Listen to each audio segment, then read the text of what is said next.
The ancient Aztecs and Mayans viewed death as a natural cycle of life, part of another stage of being a human rather than a permanent end. In fact, the Aztecs would dedicate the entire month of August to the Lady of the Dead, who would watch over the deceased and their bones. As the Spanish invaded these cultures, they would start to change these traditions and rituals to align with more Catholic rituals, and they would even change the date of these celebrations to align with All Saints' Day as well as All Souls' Day. So they would start celebrating it in the beginning of November. And over time, as these indigenous rituals and customs merged with European culture, it became what we now know as the Day of the Dead. Family and friends gather together, pay respects to those who have passed, and often it is seen as a celebration and not like a somber occasion. And this year, like in past years, Jordan Brand is coming out with a shoe that also pays tribute to the Day of the Dead. Air Jordan 4 Somos Eternos.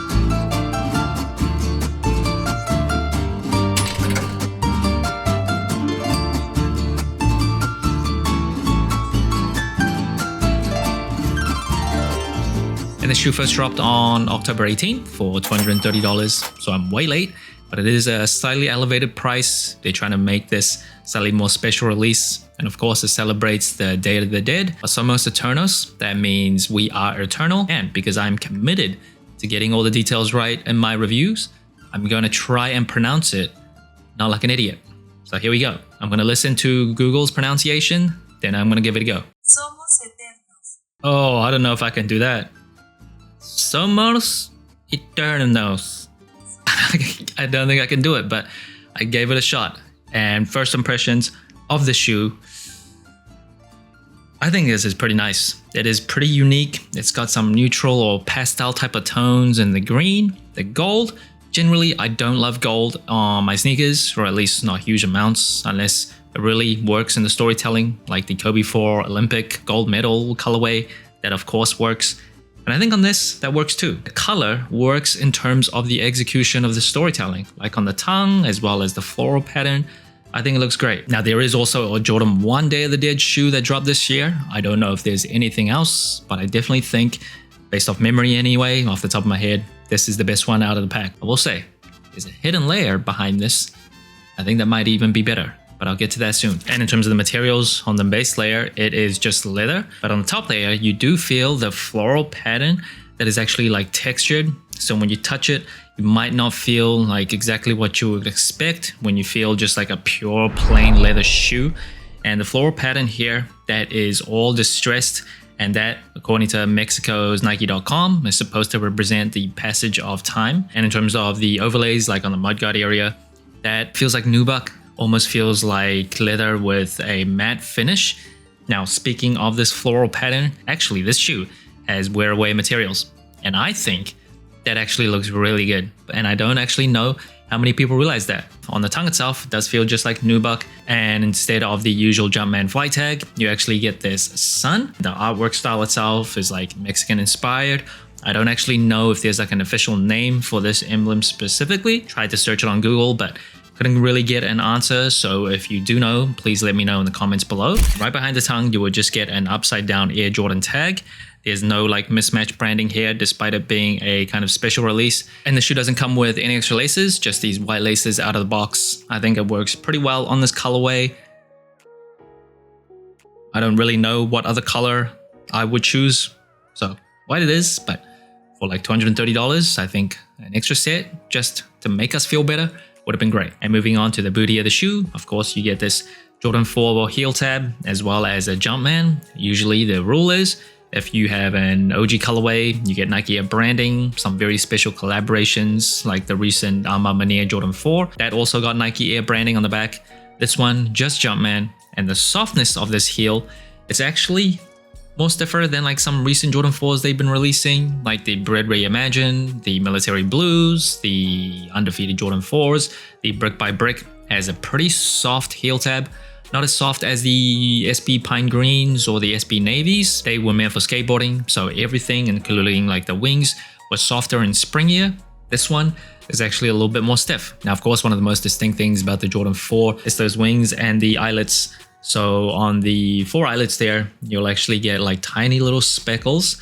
And the wing itself, that is just like this TPU rubber material. Sometimes they'll change that up to like nubuck, suede, or leather. This comes in a pretty traditional Jordan 4 setup. And as you can see, this shoe also comes with this charm that's tied to the laces itself with Jordan Air branding there. You can take it off. For the B-roll, I just lift it on so you can see what it looks like. Generally, when I wear shoes, I always take like keychains, hang tags off. I just think it gets in the way. It doesn't look really good, but here it is. And in terms of the colors chosen for this, the copper and gold tones are actually meant to reference candlelight and altars, and the metallic charm itself honors the custom of carrying memories that never fade. That is all according to Mexico's Nike.com. I didn't just make that up. And moving on to the cushioning of the Jordan 4, it comes with a polyurethane midsole with a visible Nike A unit on the heel, of course, as well as one on the forefoot. The midsole here up close, you will see white and a very, very sail yellow color right over here. I'm going to refrain from complaining too much. I will refrain because I complain about it every single time when they stick sail on a colorway that I don't think really needs sail. Doesn't add to the storytelling, but it is there. But then on this part where the outsole extends up onto the sidewalls here, you'll see, just like the eyelets, some speckles of white and this very nice seafoam green. This outsole, majority herringbone traction. This type of green reminds me of the Jordan 4 seafoams. I really like that color, kind of pastel-like. And they went with this kind of navy blue on the cutout, as well as parts of the herringbone up top, which is unexpected. Didn't really expect navy to be on the shoe at all. You wouldn't be able to tell on the upper of this Jordan 4, but it is there. And it's a Jumpman on the cutout, not Nike. General rule, again, just like the booty, non-OG colorways gets Jumpman. Special collaborations, as well as special releases and OG colorways, it's Nike branding there. And in terms of the insole, it is custom branded in this blue, similar to the outsole. It is just a dream cell insole though, even though it's a Jordan 4. They could have given us a polyurethane insole to add a bit to the comfort. But the graphic here, there's a phrase in Spanish, which again, I'm not going to try and pronounce because I'm going to absolutely botch it. But it means, he who lives with hope dies happy. And apparently this is a common Day of the Dead saying. And the box of the shoe, this is what I'm talking about. When it's a themed sneaker with a story to tell, they better come with a custom box, which they have. You'll actually see on the side of the box, more custom branding, very subtle there. Again, attempt to read this. La vida, la esperanza, la muerte. So bad at it. I wish I could speak it fluently, but I'm an idiot. And on the side there, more custom branding. Inside the box, you actually get this Jordan sticker. And inside here, custom branded paper. I'm going to figure out what every single phrase means on this. And I'm going to put it right here. Because I don't know, I just really like storytelling well done when it comes to sneakers. And when it forces me to learn something new, I love it. And now moving on to sizing and comfort. I'm a wide and flat footer. For Jordan 4s, I have just gone true to size recently. A few years ago, it came like small. They kind of fixed the shape. So going true to size doesn't really strangle my pinky toes.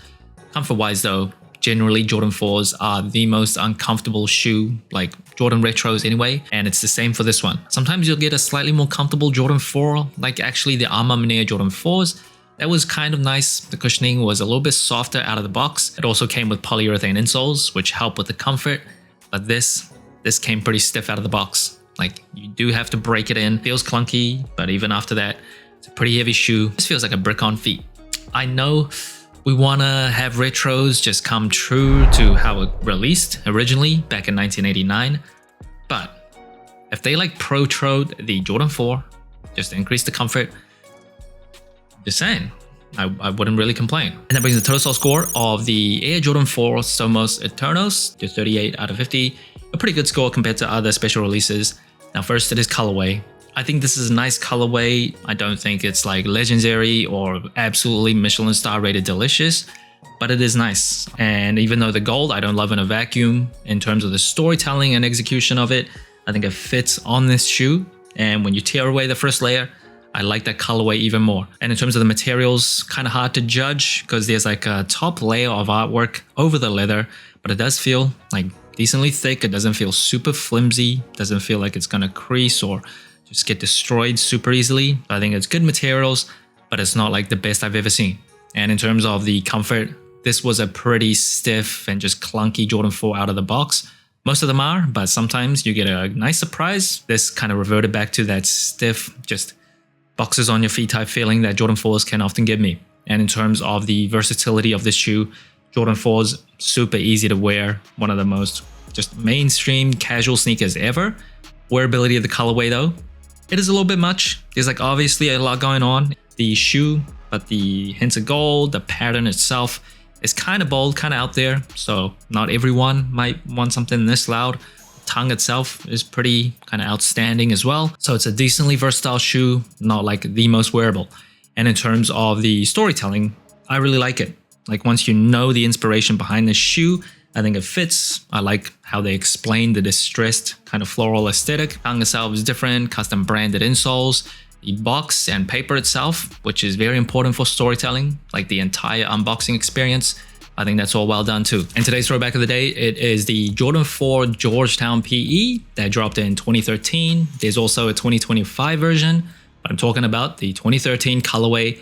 I think it's absolutely delicious. I, for whatever reason, really like the Georgetown colors. That kind of navy and gray combination just works really well. And this is pretty out there too. You see that bulldog logo on the tongue, as well as this custom print on the booty, as well as the pattern midsole. And compared to this year's Georgetown PE, I think it is much better. It is just more out there. It is more different. Jordan Brand keeps teasing us with like really delicious Jordan 4 PEs for different schools. And they just keep teasing you. They just blue balled us. Now, I'm not sure if this shoe actually had a release in the United States. I feel like it was a little overlooked, at least where I live anyway. I didn't really see much about it, but I really wanted to get it, see it in hand, review it, because I do think it looks pretty unique. I do think it looks pretty special. And like always, when a sneaker forces me to learn something new that I'm just completely oblivious to, that's one of the best things about this stupid little hobby. So that's it. Thanks for watching. So inclined. Let me know what you think of the Air Jordan 4 Somos Eternos. Like, subscribe, comment, all the good stuff. And remember, tomorrow may never come, so wear your shoes